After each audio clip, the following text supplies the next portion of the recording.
his son had grown up a stranger to him.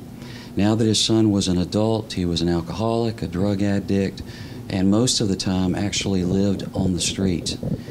And I tried to comfort him and to say, well, I know there were a lot of other factors. And he got angry with me and he said, no, listen to me. I am the reason for that.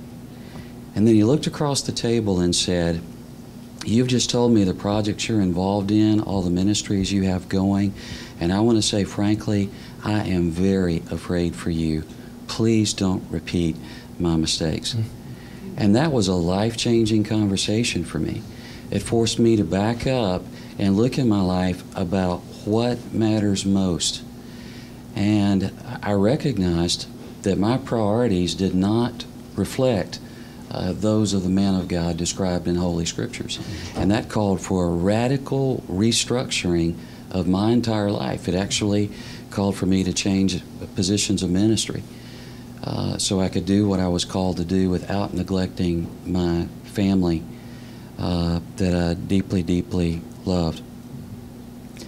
Some people are so driven to excel, to make a name for themselves, that their families are in shambles. They cut ethical corners, and on we could go. And I almost feel like I'm compelled today not only to urge you to consider academic writing, but to also count the cost. Because there will be a cost. There will be things you will have to sacrifice in order to devote time to academic writing. You may sacrifice friendships with peers. You don't go out to lunch when everybody else is going out to lunch together. But some people make far greater sacrifices than that, and I fear that they will deeply regret